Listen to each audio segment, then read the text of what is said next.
दोस्तों आज कर्नाटका से शुरू हुई हिजाब कंट्रोवर्सी पूरे देश में स्प्रेड होती नजर आ रही है। एक एजुकेशनल इंस्टीट्यूशन से शुरू हुई ये कंट्रोवर्सी इतनी बड़ी हो जाएगी जिसमें वर्ल्ड वाइड इन्वॉल्वमेंट देखा जा सकेगा, शायद किसी ने इमेजिन नहीं किया था। जहाँ एक और हिजाब के सपोर्ट में आर्ग्यू कर रहे लोगों ने इस क्लोथ को इस्लामिक बिलीफ का एक इनसेपरेबल पार्ट बताया है, वहीं इसके अगेंस्ट प्रोटेस्ट कर रहे लोगों ने इंडिया के सेकुलर नेचर और हिजाब के रिलीजन से ज्यादा कल्चरल प्रेवलेंस की बातें कही हैं। जहां एक और इस डिबेट ने हमारे देश में फॉलो किए जा रहे पॉजिटिव सेकुलरिज्म के गवर्नेंस मेथड के ऊपर क्वेश्चंस रेज किए हैं, वहीं कई स्कॉलर्स ने इस कंट्रोवर्सी के बीच हिजाब की इस्लामिक रिलेवेंस ढूंढने की कोशिशें की हैं। लेकिन दोस्तों आज इस वीडियो के माध्यम से हम इस कंट्रोवर्सी को डिस्कस ना करते हुए हिजाब के ओरिजिन्स को ट्रेस करने का प्रयास करेंगे। इस डिस्कशन के माध्यम से हिजाब से जुड़े उन हिस्टोरिकल, रिलीजियस और कल्चरल एस्पेक्ट्स पर चर्चा करेंगे जिससे इन्फ्लुएंस होकर आज हिजाब का मुस्लिम वुमेन द्वारा वाइड स्प्रेड यूज किया जा रहा है। इस पूरे मुद्दे को आज केवल और केवल इस्लामिक स्फीयर के तहत समझने का प्रयास किया जाएगा। दोस्तों हमारी वीडियो का मकसद किसी धर्म या जाति के लोगों को ठेस पहुंचाना नहीं है, बल्कि इस मुद्दे के पीछे की कहानी को एनालिटिकल पॉइंट ऑफ व्यू से समझना है। तो आइए शुरू करते हैं आज का डिस्कशन। नमस्कार दोस्तों, मेरा नाम है आदर्श और स्वागत है आपका स्टडी IQ में। दोस्तों यूँ तो मुस्लिम रिलीजियस बुक कुरान में मुस्लिम मेन और विमेन को मॉडस्ट वे में ड्रेस करने के इंस्ट्रक्शंस दिए गए हैं, लेकिन इन इंस्ट्रक्शंस को कैसे और किस हद तक फॉलो करना है इसे लेकर मुस्लिम रिलीजियस और सोशल सर्कल्स में कई डिसएग्रीमेंट्स हैं। कुरानिक वर्सेस ड्रेस के लिए हिजाब की जगह खिमार यानी पर्दा और हिजाब जैसे टर्म्स का यूज करते हैं। कुरान के 6000 से ज्यादा वर्सेस में लगभग half a dozen verses specifically women के पब्लिक ड्रेसिंग सेंस को डेडिकेट किए गए हैं। इनमें सबसे क्लियरेस्ट वर्स सूरा 24 वर्स 30-31 है, जिसके तहत मेन और विमेन को मॉडस्ट ड्रेसिंग के इंस्ट्रक्शंस दिए गए हैं। इन वर्सेस में यूज किए गए वर्ड खिमार को कॉमनली हेड कवरिंग्स के तौर पर एक्सेप्ट किया जाता है। यह हेड कवरिंग इस्लाम के एडवेंट के समय अरब विमेन द्वारा पहने जाते थे। सूरा 33 वर्स 59 में प्रॉफेट मोहम्मद को कमांड किया गया कि वो अपनी फैमिली मेंबर्स और दूसरी मुस्लिम विमेन को घर से बाहर जाते हुए आउटर गारमेंट्स वियर करने को कहें, जिससे उन्हें कोई हैरेस ना कर सके। ओ profit, enjoin your wives, your daughters and the believing women that they should cast their outer garments over their persons when abroad, that is most convenient that they may be distinguished and not be harassed. This is Surah 33 verse 59. Islamic commentators generally agree करते हैं कि ये verses Medina की women के sexual harassment को refer करते हैं। Commentators का मानना है कि कुरान में हिजाब के लिए यूज्ड वर्ड्स विमेन के क्लोथ्स को रिफर ना करते हुए एक स्पेशल पार्टीशन या कर्टेन को रिफर करते हैं। इसके अलावा ये वर्ड्स डीटी और मॉर्टल्स के बीच सेपरेशन के अलावा wrongdoers, righteous, believers, unbelievers और लाइट को डार्कनेस से सेपरेट करने के लिए यूज किए गए हैं। दोस्तों इन वर्सेस के अलावा सुन्नी आइडियोलॉजी के 4 major schools of thought Hanafi, Shafi, Maliki और हनबाली इस बात को कंसेंसस के साथ अपहोल्ड करते हैं कि विमेन के लिए अपने हेयर्स कवर करना ऑब्लिगेटरी है। इसके अलावा क्लोज फैमिली को छोड़ बाकी सारे लोगों के सामने हैंड्स और फेस के अलावा पूरी बॉडी कवर करना मैंडेटरी है। सऊदी अरेबिया की Sunni permanent committee for Islamic research and issuing fatwas ने भी कई बार विमेन द्वारा उनके हेड कवर किए जाने को कंपलसरी बताया है। दोस्तों सुन्नी क्लेरिक्स के अलावा शिया ग्रुप्स ने भी विमेन क्लोथिंग के ऊपर अपने कमेंट्स अक्सर शेयर किए हैं। ईरानियन बॉर्न शिया मरा अली अल सिस्तानी का कहना है कि विमेन को अपने हेयर समेत पूरी बॉडी उन सारे मेन से कंसील करनी चाहिए जो उनकी क्लोज फैमिली से बिलोंग नहीं करते। लेकिन दोस्तों ये तो बात हुई सारी रिलीजियस बिलीफ की। आइए अब हम रीजनल और कल्चरल एस्पेक्ट्स को समझते हैं। लीला अहमद एक इजिप्शियन अमेरिकन इस्लामिक स्कॉलर हैं जिन्होंने 1992 में एक बुक लिखी थी जिसका नाम था विमेन एंड जेंडर इन इस्लाम। इस बुक को स्कॉलर्स द्वारा अरब मुस्लिम सोसाइटीज में पोजीशन ऑफ वुमेन का हिस्टोरिकल एनालिसिस क्लेम किया गया है। स्क्रिप्चुअल आर्गुमेंट्स के अलावा लीला अहमद आर्गू करती हैं कि विमेन द्वारा अपने हेड को कवर करना इस्लाम में कंपलसरी नहीं क्लेम किया जा सकता, क्योंकि अरब सोसाइटी में पर्दा सिस्टम कुरान के रेवलेशन से पहले से चला आ रहा है। लीला अहमद का क्लेम था कि केवल वो वुमेन जिन्हें फील्ड्स में काम करने की जरूरत नहीं पड़ती थी, सिर्फ वही पर्दों को अफोर्ड करने में सक्षम हुआ करती थी। अहमद के कई आर्गुमेंट्स में ये बात भी शामिल थी कि कुरानिक वर्सेस विमेन को जिलबाब्स या क्लोक पहनने के लिए केवल इसलिए कहा करती हैं ताकि उन्हें एज अ मुस्लिम रिकॉग्नाइज किया जा सके और उन पे कोई हार्म ना आए। जहां ओरिजिनली हिजाब टर्म का यूज किसी भी चीज को कंसील करने के लिए किया जाता था, वहीं समय के साथ इसे विमेन द्वारा खुद को कंसील किए जाने वाले क्लोथ्स, स्पेशली हेड स्कार्फ्स के लिए यूज किया जाने लगा। एटलीस्ट 3 ऑथर्स कैरन आर्मस्ट्रॉन्ग, रेजा असलान और लीला अहमद के अकॉर्डिंग हिजाब की स्टिपुलेशन केवल प्रॉफिट मोहम्मद की वाइफ्स के लिए किया गया था, जिन्हें अपनी इनवायोलेबिलिटी या पवित्रता मेंटेन करनी थी। रेजा असलान सजेस्ट करती हैं कि मुस्लिम विमेन के हिजाब का यूज प्रॉफिट मोहम्मद की वाइफ्स को देखकर शुरू किया गया, जिन्हें इस्लाम में मदर्स ऑफ बिलीवर के तौर पर इज्जत दी जाती है। असलान का यह भी कहना है कि 627 AD तक मुस्लिम कम्युनिटी में किसी भी तरह के पर्दा का कोई सिस्टम नहीं था। दोस्तों, यदि इस्लामिक कल्चर के बाहर देखा जाए तो हम इस बात के एविडेंसेस ढूंढ सकते हैं कि हिजाब या विमेन द्वारा किसी भी तरह के पर्दा को फॉलो करने के कई ओल्डर ओरिजिन्स हैं। कई व्हील्ड प्राइसेस की स्टैचूज तो 2500 BC पुरानी है। एंशिएंट मेसोपोटामिया, बाइजेंटाइन, ग्रीक और पर्शियन एम्पायर्स की एलीट विमेन पर्दा सिस्टम फॉलो करती थी, जो उस समय रिस्पेक्टेबिलिटी और हाई स्टेटस का सिंबल हुआ करता था। नदन मेसोपोटामिया स्थित असीरिया में कई ऐसे एक्सप्लिसिट लॉज थे जो विमेन की क्लास, रैंक और ऑक्यूपेशन के बेसिस पे उनके द्वारा फॉलो किए जाने वाले पर्दा को डिफाइन करते थे। इन लॉज के तहत उन विमेन को भी आइडेंटिफाई किया जाता था जिन्हें पर्दा सिस्टम फॉलो करने की इजाज़त नहीं दी जाती थी। सिमिलरली क्रिश्चियनिटी से पहले 550 BC से 323 BC के बीच एंशिएंट ग्रीस में रिस्पेक्टेबल वुमेन से इस बात की उम्मीद की जाती थी कि वो दूसरों से खुद को अलग करके रखें और ऐसे कपड़े पहनें जिससे वो अनजान लोगों की नज़रों से छुपी रहें। इनके अलावा रेबेनिकल परसेप्ट्स के अनुसार मैरिड ज्यूइश वुमेन को भी अपने हेयर्स कवर रखने पड़ते थे। फतवा इल गुंदी के अनुसार क्रिश्चियनिटी के इंसेप्शन के दौरान ज्यूइश वुमेन अपने बाल और चेहरों को कवर करके रखती थी। क्रिश्चियन ओवरहेडिंग में बेस्ट नोन व्यू हमें बाइबल में मिलता है, जहां ये कहा गया है कि वो वुमेन जो अनकवर्ड हेड के साथ प्रे या प्रोफेसीज में इंगेज होती हैं वो अपने हेड को डिसऑनर करती हैं। दोस्तों, इन सब के अलावा इवन इंडियन सब कॉन्टिनेंट में हिंदू वुमेन पर्दा सिस्टम के तहत अपने हेड्स कवर रखती थीं, जिसे घूंघट के तौर पे जाना जाता था। ये सिस्टम इंडियन सब कॉन्टिनेंट के कई रीजन्स में आज भी प्रेवलेंट है, जहां वुमेन शादी के बाद घर के एल्डर मैन के सामने घूंघट का यूज करती हैं।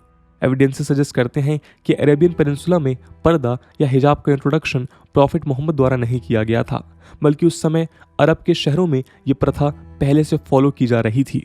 ऑल्दो इस बात के संकेत हैं कि इन प्रैक्टिसेस का यूज उतना पॉपुलर नहीं था जितना सीरिया और फिलिस्तीन में हुआ करता था। ग्रीक्स, रोमन, ज्यूज और असीरियंस को देखते हुए इसे अरेबियन पेनिनसुला में भी हाई सोशल स्टेटस से इक्वेट किया जाने लगा। अर्ली इस्लामिक टेक्स्ट में हिजाब का कोई क्लियर मीनिंग ना होने के कारण इसे किसी कवरिंग क्लोथ या कर्टेन से इक्वेट किया जाना मुमकिन है। हिजाब या किसी भी तरह के पर्दा की कंटेम्प्रेरी अंडरस्टैंडिंग इस्लामिक कल्चर में तब से ट्रेस की जा सकती है जब कुरान के सूरा 33 वर्स 53 में ये कहा गया, and when you ask for something ask them from behind a partition, this is purer for your hearts and their hearts. इन यूजेस को देख हिजाब द्वारा रेफर किए गए सेपरेशन को 3 टाइप में क्लासीफाई किया जा सकता है। First, as a visual barrier, जिसके तहत प्रॉफिट मोहम्मद की फैमिली को सराउंडिंग कम्युनिटी की साइड से आइसोलेट किया गया। Second, as a physical barrier, जिसके तहत इंडिविजुअल को प्रिवेसी और कंफर्ट प्रोवाइड की गई, for example an elite women. और third, as an ethical barrier, जो प्रॉफिट की वाइफ्स और उनसे मिलने आए लोगों के बीच क्रिएट की गई। दोस्तों, कई स्कॉलर्स का कहना है कि इन वर्सेस को जनरल वुमेन को डेडिकेट किए जाने की जगह केवल प्रॉफिट मोहम्मद की वाइफ्स के लिए यूज़ किया गया था। कई बार प्रॉफिट मोहम्मद से मिलने आए विजिटर्स रात में उनके घर से लगी मस्जिद में स्टे किया करते थे। इन वर्सेस के थ्रू उन्हें प्रॉफिट मोहम्मद की वाइफ से एक सेपरेशन मेंटेन करने के इंस्ट्रक्शंस दिए गए। इसके अलावा अरबिक टर्म दराबात अल हिजाब को प्रॉफिट मोहम्मद की वाइफ के तौर पे इंटरचेंजेबली यूज़ किया जाता था। पर्शियन और बाइजेंटाइन एम्पायर्स के अरब कॉन्क्वेस्ट के बाद उन जगहों से विमेन द्वारा खुद को एडिशनल क्लोथ से कवर किए जाने के सिस्टम को अरब वर्ल्ड में एक्सेप्ट किया गया। इन्हीं फैक्ट्स का रेफरेंस देते हुए रेजा असलान आर्ग्यू करते हैं कि अरब वर्ल्ड में प्रॉफिट मोहम्मद की डेथ की कई जनरेशन बाद तक पर्दा सिस्टम ना ही कंपलसरी था और ना ही वाइडली स्प्रेड। इसके कुछ समय बाद मेल स्क्रिप्चुरल और लीगल स्कॉलर्स ने अपनी रिलीजियस और पॉलिटिकल अथॉरिटी को रीगेन करने के लिए इन सिस्टम्स को इम्पोज किया। दोस्तों, प्रॉफिट मोहम्मद द्वारा इंट्रोड्यूस्ड एजेलिटेरियन रिफॉर्म्स के कारण उस समय अरब वर्ल्ड के सारे रिलीजियस और पॉलिटिकल अथॉरिटीज़ ने अपनी इन्फ्लुएंस खो दी थी।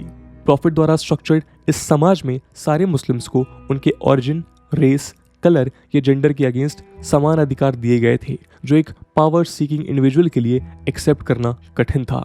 इसके अलावा चूंकि इस्लाम अपने आसपास के कॉन्क्वर्ड एम्पायर्स में फॉलो किए जाने वाले मोनोथिस्टिक रिलीजियस जैसे जूडिज्म और क्रिश्चियनिटी से सिमिलर था, कुरानिक आइडियल्स के अनुसार मॉडेस्टी को इंश्योर करने के लिए उन्हीं रीजन्स में विमेन द्वारा खुद को कवर किए जाने वाले प्रैक्टिसेस को मुस्लिम्स द्वारा एक्सेप्ट किया जाने लगा। धीरे धीरे ये सिस्टम्स अपर क्लास अरब विमेन में स्प्रेड होने लगा और एक समय पे पूरे मिडिल ईस्ट की मुस्लिम विमेन खुद को कवर करने के लिए स्पेशल क्लोथ्स का यूज करने लगी। अरब की मुस्लिम विमेन द्वारा किसी तरह के पर्दा का उपयोग ओटोमन रूल के अंडर स्पेशली परवेसिव दिखा, जिसके तहत इसे रैंक और एक्सक्लूसिव लाइफस्टाइल का एक सिंबल माना जाने लगा। रूरल एरियाज की विमेन ने पर्दा को अडॉप्ट करने में अपने अर्बन काउंटर पार्ट से ज़्यादा समय लिया, क्योंकि उन लोगों के लिए खुद को कवर किए जाने वाले एडिशनल क्लोथ्स फील्ड में काम के दौरान बाधा डालते थे। और चूंकि किसी रूरल वर्किंग वुमेन के लिए पर्दा फॉलो करना इम्प्रैक्टिकल था, पर्दा सिस्टम फॉलो करने वाली एक विमेन साइलेंटली अनाउंस करती थी कि उसका हस्बैंड इतना रिच है कि उसे काम करने की ज़रूरत ही नहीं पड़ती। दोस्तों, यदि मॉडर्न एरा की बात की जाए तो मुस्लिम कंट्रीज में वेस्टर्न क्लोथिंग 1960s और 1970s तक डोमिनेंट रही। एग्जाम्पल के तौर पे हम उस समय के पाकिस्तान, अफगानिस्तान और ईरान जैसी इस्लामिक कंट्रीज को देख सकते हैं, जहां women short skirts, flower printed hippie dresses या फ्लेयर ट्राउजर्स पहनकर बिना हिजाब के पब्लिकली घर से बाहर जाया करती थी। लेकिन इस्लामिक कंट्रीज में ये इंडिविजुअल लिबर्टी कुछ इवेंट्स के कारण चेंज होती हुई दिखी। पाकिस्तान में ये चेंज मिलिट्री डिक्टेटरशिप ने लाया, अफगानिस्तान में सोवियत अफगान वॉर इस चेंज का कारण बना और ईरान में 1979 के ईरानियन रिवॉल्यूशन ने सोशल रिफॉर्म को चेंज किया, जब अबाया, जिल्बाब और निकाब का समाज में कमबैक हुआ। मार्च 1979 में ईरान में उस हिजाब लॉ के अगेंस्ट ह्यूज डिमॉन्स्ट्रेशंस देखे गए, जिसके तहत विमेन को घर से बाहर निकलते समय हेड स्कार्फ्स पहनना कंपलसरी बनाया गया। लेकिन कुछ इस्लामिक नेशंस में ये पैटर्न बिल्कुल ऑपोजिट देखा गया। टर्की जैसी कंट्रीज ने कमाल अतातुर्क द्वारा इंट्रोड्यूस्ड लिबरल रिफॉर्म्स के बाद हिजाब वेयरिंग विमेन्स की पॉपुलेशन में सिग्निफिकेंट डिक्लाइन देखा गया। इसके अलावा लेट 20th सेंचुरी में हिजाब को लेकर इजिप्ट में एक रिसर्जेंस देखा गया। वेस्टर्नाइजेशन के डिक्लाइन के बाद मिड 1970s में कुछ कॉलेज एज्ड मेन और विमेन ने एक मूवमेंट स्टार्ट करते हुए खुद को रीयूनाइट किया और इस्लाम को रीडेडिकेट करने की शुरुआत की। इस मूवमेंट को साहवा या अवेकनिंग के नाम से जाना गया, जिसके तहत डिपेंडेंट रिलीजियस बिलीफ लोगों के ड्रेस कोड में नजर आने लगे। धीरे धीरे ये मूवमेंट यूथ से फैलते हुए मुस्लिम सेक्शंस के बीच पहुंचा, जहां खुद को कवर किए जाने के प्रैक्टिस के थ्रू विमेन ने वेस्टर्न इन्फ्लुएंस को रिजेक्ट करने के साथ अपनी रिलीजियस बिलीफ अनाउंस करने के लिए यूज किया। दोस्तों, इन टर्निंग पॉइंट्स ने पूरे इस्लामिक वर्ल्ड में हिजाब या विमेन द्वारा खुद को कवर किए जाने के लिए यूज्ड क्लोथ्स को लेकर कई डिसएग्रीमेंट्स जनरेट किए। इन्हें हम अलग अलग इस्लामिक नेशंस द्वारा लिए इनिशिएटिव्स और मैंडेटेड नॉर्म से समझ सकते हैं। यूँ तो अफगानिस्तान में सोवियत अफगान वॉर से पहले विमेन की सोशल लिबर्टी मल्टी डायमेंशनल थी, लेकिन यदि रिसेंट टाइम की बात की जाए तो 2021 में यूएस द्वारा अफगानिस्तान एग्जिट किए जाने के बाद तालिबान ने विमेन के द्वारा पहने जाने वाले हेड स्कार्फ्स को डिसअप्रूव करते हुए निकाब को मैंडेटरी बनाया है। बॉस्निया जैसी सेकुलर कंट्री ने 1950 में कम्युनिस्ट यूगोस्लाविया के दौरान किसी भी तरह के फेस कवर को बैन कर दिया था। 1960s तक ये बैन हिजाब या किसी भी तरह के रिलीजियस क्लोथिंग तक एक्सटेंड कर दिया गया। ये तो 1992 में बॉस्निया के इंडिपेंडेंस के बाद इस बैन को अपलिफ्ट कर लिया गया, लेकिन 2016 में हिजाब या किसी भी तरह के रिलीजियस सिंबल्स को कोर्ट और दूसरे इंस्टीट्यूशंस में बैन कर बॉस्निया ने खुद को प्री 1992 एरा की ओर ले जाने की कोशिश की।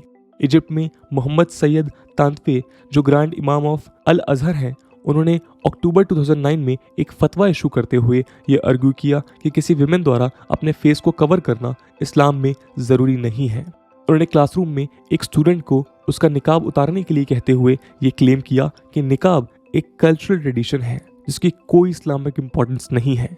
इजिप्शियन गवर्नमेंट ने यूनिवर्सिटी ऑफ कायरो के कॉलेज कैंपसेस में एग्जाम्स के दौरान निकाब को बैन कर दिया था, जिसे बाद में रिपील कर दिया गया। इंडोनेशिया में टर्म हिजाब को बिना एक्सेप्शन हिजाब के लिए यूज किया जाता है। इंडोनेशियन नेशनल और रीजनल लॉ के अनुसार female head covering entirely optional है और विमेन इसे डिनाई भी कर सकती हैं। मई 2021 में एक गवर्नमेंट डिक्री इशू होने के साथ सारे स्कूल्स को यूनिफॉर्म के तौर पे हिजाब को इन्फोर्स करने पे रोक लगा दी थी, जिसे जुलाई 2021 में इंडोनेशिया के सुप्रीम कोर्ट ने रिवर्स किया।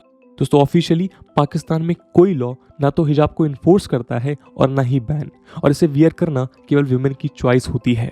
यदि सऊदी अरेबिया की बात की जाए तो उसके ड्रेस कोड के अनुसार सारे विमेन, जिनमें लोकल और फॉरेनर भी शामिल हैं, उन्हें पब्लिक प्लेसेस में एक बॉडी कवरिंग गारमेंट अबाया पहनना कंपलसरी है। लेकिन क्राउन प्रिंस मोहम्मद बिन सलमान के अनुसार विमेन को ना ही अपने हेड्स कवर करने की जरूरत है और ना ही अबाया पहनने की। उन्हें केवल इस बात को इंश्योर करना जरूरी है कि उनके क्लोथ्स डिसेंट और रिस्पेक्टफुल हों। तो दोस्तों, ये थी एक एनालिसिस हिजाब की, जो आज पूरे इस्लामिक वर्ल्ड में एक चर्चा का विषय है। कंट्रोवर्सीज, डिसएग्रीमेंट्स और कंफ्यूजन के बावजूद कई मुस्लिम वुमेन हिजाब को एक पॉजिटिव क्लोथ क्लेम करती हैं। कई विमेन द्वारा इसे एक ऐसे क्लोथ की तरह देखा जाता है जो हैरेसमेंट अवॉइड करने, अनवांटेड सेक्सुअल एडवांसेस को रोकने और पब्लिक स्फीयर में विमेन को डीसेक्सुअलाइज करने के लिए हेल्पफुल है, और जो उन्हें इक्वल और कंप्लीट लीगल, इकोनॉमिक और पॉलिटिकल स्टेटस प्रोवाइड करता है। कर्नाटका में हिजाब के सपोर्ट में प्रोटेस्ट कर रही स्टूडेंट्स इसे अपने रिलीजियस बिलीफ का एक इनसेपरेबल पार्ट क्लेम करती हैं। हिजाब की इस कंट्रोवर्सी में इन्वॉल्व कई स्कॉलर्स और एक्टिविस्ट का कहना है कि जहां एक और हर मुस्लिम वुमेन को हिजाब या किसी भी तरह के कवरिंग क्लोथ को ना पहनने की आज़ादी मिलनी चाहिए, वहीं वो वुमेन जो इन क्लोथ्स को पहनना चाहती है उन्हें भी ये लिबर्टी ग्रांट की जानी चाहिए। लेकिन हमें यहाँ इस बात पे जोर देना ज़रूरी है कि हिजाब की एक कंट्रोवर्सी किसी पब्लिक प्लेस में फ्रीडम ऑफ रिलीजन के ऊपर लगाए गए रोक की जगह एक इंस्टीट्यूट में फॉलो किए जाने वाले ड्रेस कोड की है। दोस्तों, पॉजिटिव सेक्युलरिज्म परस्यू कर रहे हमारे इस देश में हिजाब का ये मुद्दा फिलहाल कोर्ट में है। इसके फैसले का हम सब इंतजार कर रहे हैं। आपका इस कंट्रोवर्सी पे क्या ओपिनियन है, कमेंट सेक्शन में ज़रूर बताइएगा। आज की वीडियो के लिए इतना ही। आई होप आपको वीडियो पसंद आई होगी, और अगर पसंद आई है तो अपने दोस्तों के साथ शेयर करना मत भूलिएगा। हम मिलते हैं अगले वीडियो में, तब तक के लिए जय हिंद, जय भारत।